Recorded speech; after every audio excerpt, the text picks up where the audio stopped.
Bismillahirrahmanirrahim. Assalamualaikum warahmatullahi wabarakatuh. Innal hamdalillah nahmaduhu wa nasta'inuhu wa nastaghfiruh wa na'udzubillahi min syururi anfusina may yahdi fala mudhillalah wa man hadiyalah. Pertama-tama marilah kita panjatkan puja dan puji syukur kita atas kehadirat Allah Subhanahu wa taala yang telah mengkaruniai kita kesehatan sehingga kita bisa menonton video presentasi kali ini. Untuk sholawat serta salam senantiasa kita curahkan kepada junjungan alam Nabi besar Nabi Muhammad SAW, Nabi yang telah membawa kita dari zaman kegelapan menuju zaman yang terang benderang seperti kita rasakan pada saat ini. Untuk mempersingkat waktu, kami di sini ingin mempresentasikan tentang diskusi kami, yaitu tentang ekosistem dan konversi. Perkenalkan, nama saya sendiri Milatun Hasanah, kemudian ada Muhammad Ahyar yang nantinya akan menyampaikan materi pertama yaitu tentang pengertian ekosistem, kemudian ada Mila Rahmalia akan menyampaikan materi tentang komponen-komponen ekosistem, kemudian ada Mona Febrianti yang nantinya akan menyampaikan materi tentang jenis-jenis ekosistem, dan saya sendiri akan menyampaikan tentang materi interaksi di dalam ekosistem. Kemudian materi terakhir juga akan disampaikan oleh saudari Mila Rahmalia, yaitu tentang manfaat dan ekosistem bagi kehidupan. Yang tidak lupa pula kepada Ibu dosen yang kami hormati, Ibu Hasnawati SPD MPD, dan Ibu Aisyah Hikmah Rahmati SPD MPD. Langsung saja untuk mempersingkat waktu, saya persilahkan kepada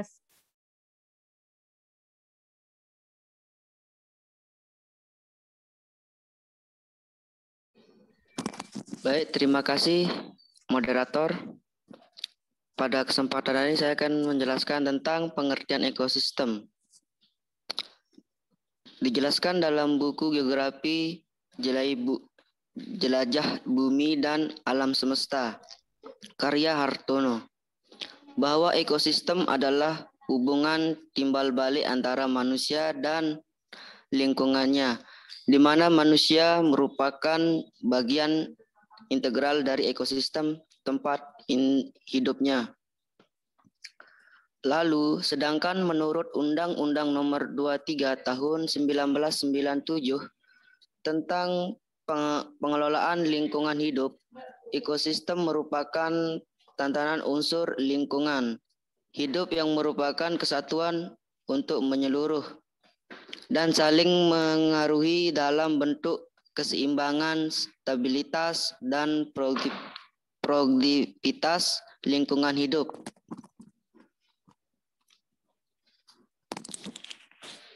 Mungkin itu saja dari saya. Terima kasih.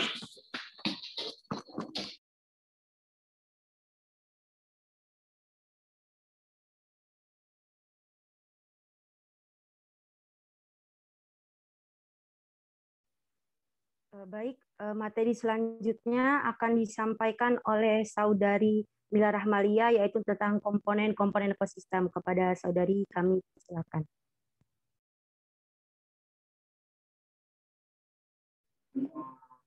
Baik, sebelumnya saya ucapkan terima kasih atas kesempatannya. Di sini saya akan menyampaikan mengenai komponen dalam ekosistem.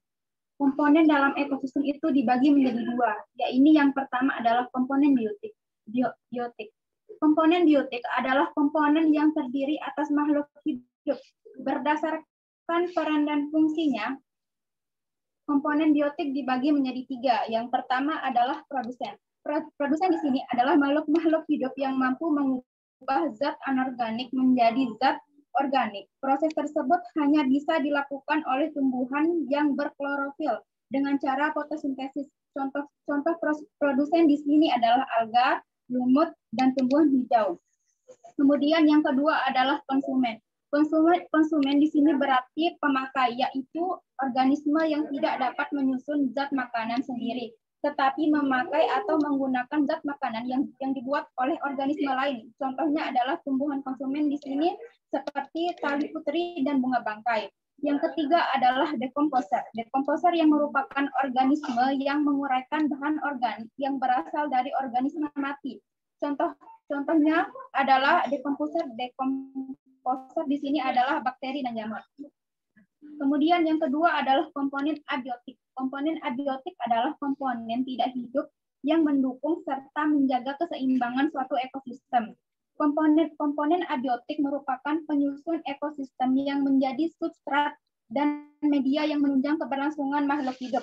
Beberapa orang sering menganggap komponen abiotik tidak memiliki peran dalam ekosistem.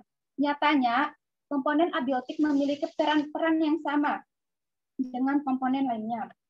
Contoh-contoh komponen abiotik di sini adalah seperti air, udara, cahaya matahari, kelembapan, keasaman tanah, dan jenis tanah. Sekian dari saya kembalikan ke moderator. Baik, kepada Saudari Mila Rahmalia kami ucapkan terima kasih. Kemudian materi selanjutnya akan disampaikan oleh Saudari Mona Febrianti Mukti, yaitu tentang jenis-jenis. Baik, terima kasih atas kesempatan yang diberikan. Di sini saya akan menjelaskan tentang jenis-jenis ekosistem. Jadi ekosistem itu dibagi menjadi 3, yaitu ekosistem darat, ekosistem air, dan juga ekosistem buatan. Yang pertama adalah ekosistem darat. Bioma adalah ekosistem darat yang khas pada wilayah tertentu dan dicirikan oleh jenis vegetasi yang dominan pada wilayah tersebut. Jenis bioma ada 6, yaitu yang pertama ada bioma hutan hujan tropis, terletaknya di sepanjang garis khatulistiwa sehingga memiliki ciri intensitas cahaya yang tinggi. Lama siang dan lama malamnya sama. Intensitas curah hujannya tinggi, memiliki keanekaragaman spesies yang tinggi. Tumbuhan yang biasa hidup di bioma hutan hujan tropis yaitu seperti rotan dan anggrek, serta hewan yang biasa hidup seperti kera,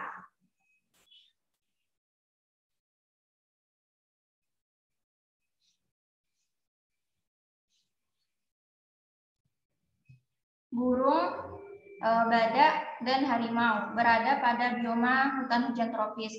Yang kedua ada bioma padang rumput atau stepa, memiliki ciri curah hujan yang sedang, kondisinya kering sehingga pohon jarang bisa tumbuh. Vegetasi dominan adalah rumput-rumputan dan semak. Hewan yang biasa hidup di ekosistem ini contohnya seperti bison, singa, anjing liar, serigala, gajah, jerapah, ular, dan kanguru. Yang ketiga ada bioma gurun, memiliki ciri curah hujan sangat rendah sehingga gurun sangat kering. Vegetasi dominan seperti kaktus. Hewan-hewan yang bisa hidup di ekosistem ini antara lain seperti semut, ular, kadal, kalajengking, dan beberapa jenis hewan malam lainnya. Yang keempat ada bioma hutan gugur temperata, yaitu bioma yang memiliki ciri hujan lebih rendah dari hutan hujan tropis, yaitu 75–150 cm per tahun. Memiliki 4 musim, yaitu musim dingin, musim semi, musim panas, dan musim gugur. Jenis hewannya melakukan hibernasi pada musim dingin. Yang kelima ada bioma taiga, memiliki ciri musim dingin yang sangat dingin dan musim panas yang sangat singkat. Bioma taiga biasanya merupakan hutan yang tersusun atas satu jenis tumbuhan seperti cemara, pinus, dan sejenisnya. Hewan seperti beruang hitam dan ajak hidup biasa di ekosistem ini. Yang keenam ada bioma tundra, yaitu bioma yang memiliki ciri terletak di sekitar kutub utara sehingga suhunya sangat dingin dan kering. Keanekaragaman spesiesnya rendah. Vegetasi utamanya adalah rumput. Beberapa jenis burung bersarang di bioma tundra pada saat musim panas seperti angsa dan bebek. Yang kedua kita masuk ke ekosistem air. Ekosistem air sendiri dibedakan menjadi 2 macam, yaitu air tawar dan air laut. Masing-masing ekosistem ini memiliki bioma dengan karakter yang berbeda.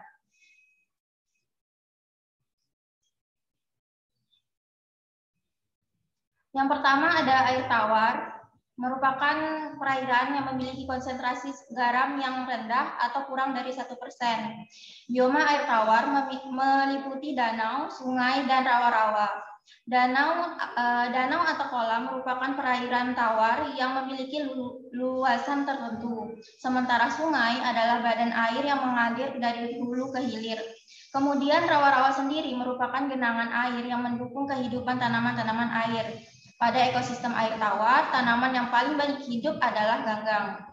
Yang kedua adalah ekosistem air laut. Air laut mendominasi permukaan bumi sehingga 75%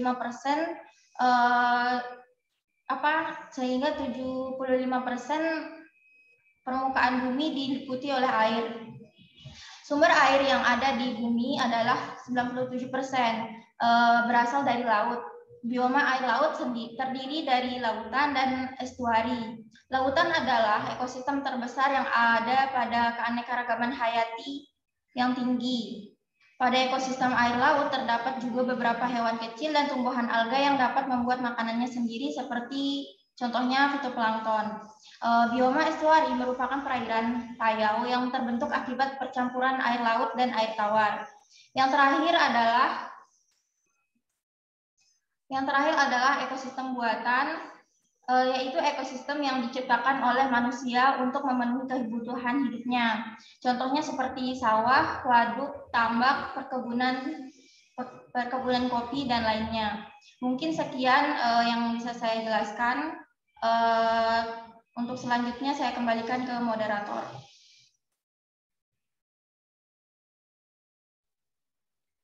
Baik.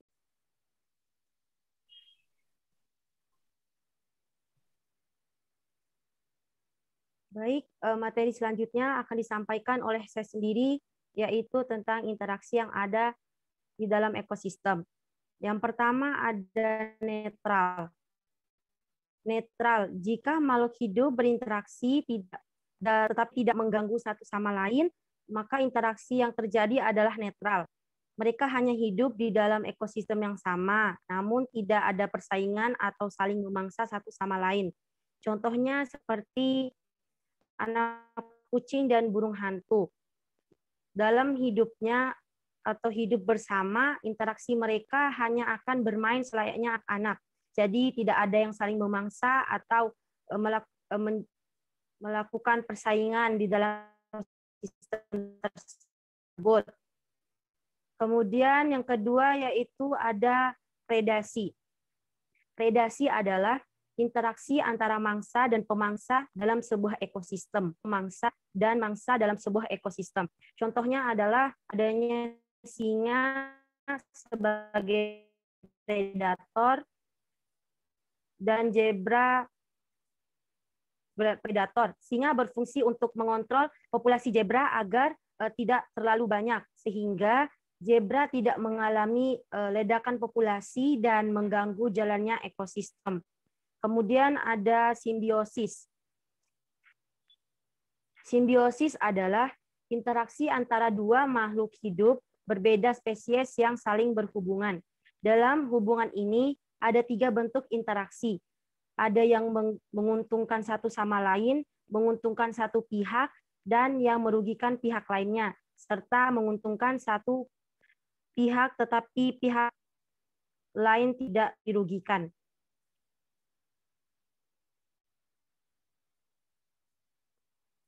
Simbiosis dibagi menjadi 3. Yang pertama yaitu simbiosis mutualisme. Simbiosis mutualisme adalah simbiosis di mana dua makhluk hidup yang berbeda spesies memberikan keuntungan satu sama lain. Contohnya adalah lebah madu dan tanaman bunga. Lebah madu tersebut mendapatkan makanan berupa madu dari bunga, sedangkan bunga mendapatkan keuntungan dalam berkembang biak karena proses penyerbukan dilakukan oleh lebah madu, sehingga memungkinkan daerah penyerbukan yang lebih luas. Kemudian yang kedua yaitu simbiosis paratisisme. Simbiosis ini adalah, dalam simbiosis ini satu makhluk yang mendapatkan keuntungan tetapi merugikan makhluk lainnya. Hal ini terjadi karena biasanya salah satu makhluk tersebut tidak bisa melakukan sesuatu karena kekurangan organ atau enzim, tetapi membutuhkan untuk bertahan hidup. Contohnya adalah tumbuhan tali putri. Tumbuhan ini tidak memiliki klorofil dan zat hijau daun yang diperlukan oleh proses fotosintesis, sehingga tumbuhan ini menempelkan dirinya pada tumbuhan lain untuk mengambil sari-sari makanan. Kemudian yang ketiga adalah simbiosis komensalisme. Dalam interaksi satu organisme mendapatkan keuntungan, sedangkan yang lain tidak mendapatkan keuntungan.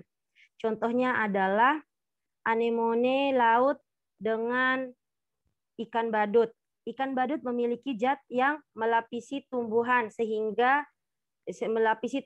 sehingga kebal dengan sengatan anemone laut, sementara ikan badut tinggal di sela-sela anemone untuk mencari perlindungan dari predator. Anemone tidak mendapatkan gangguan atau kerugian dari hal ini. Kemudian selanjutnya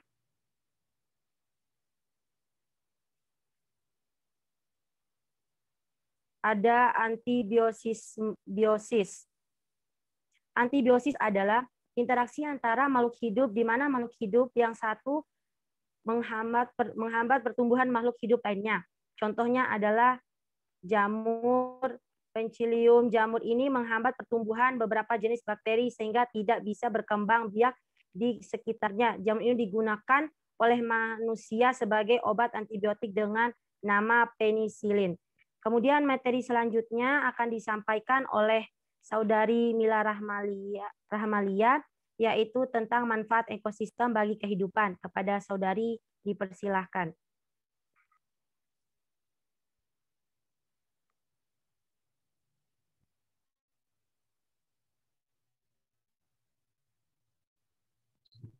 Baik, terima kasih. Di sini saya akan menyampaikan mengenai materi manfaat ekosistem bagi kehidupan. Yang pertama adalah sebagai sumber makanan bagi makhluk hidup lain. Misalnya, produsen menyediakan bahan makanan bagi konsumen primer atau herbivora. Kemudian konsumen primer menyediakan makanan bagi sekunder atau karnivora, dan begitu juga seterusnya. Yang kedua adalah berperan penting dalam keseimbangan ekosistem yang dinamis. Seperti yang sudah dicontohkan tadi adalah seperti keberadaan macan di hutan untuk mencegah terjadinya populasi zebra atau hewan herbivora. Alasannya adalah agar ketersediaan rumput di sana itu selalu terjaga atau seimbang. Kehadiran predator dan parasitoid ikut serta dalam mengontrol populasi hama agar tidak menimbulkan kerugian yang lebih besar. Kemudian yang ketiga adalah menjamin keberlangsungan daur ulang sampah organik di ekosistem. Contohnya adalah bakteri dan jamur pengurai berperan untuk menguraikan sampah organik menjadi zat-zat anorganik yang sangat dibutuhkan bagi kehidupan tumbuhan dan sekaligus dapat mengatasi permasalahan sampah organik. Kemudian yang keempat adalah sumber senyawa anorganik yang sangat dibutuhkan bagi kehidupan. Contohnya adalah tanah merupakan sumber air dan unsur hara yang dibutuhkan bagi kehidupan tumbuhan dan makhluk hidup lain. Dan yang terakhir adalah membantu mengatasi permasalahan polusi. Misalnya tumbuhan menyerap CO2 atau karbon dioksida. Karbon dioksida tersebut untuk fotosintesis lalu menyediakan O2 atau oksigen bagi organisme lain. Sekian dari saya kembalikan ke moderator.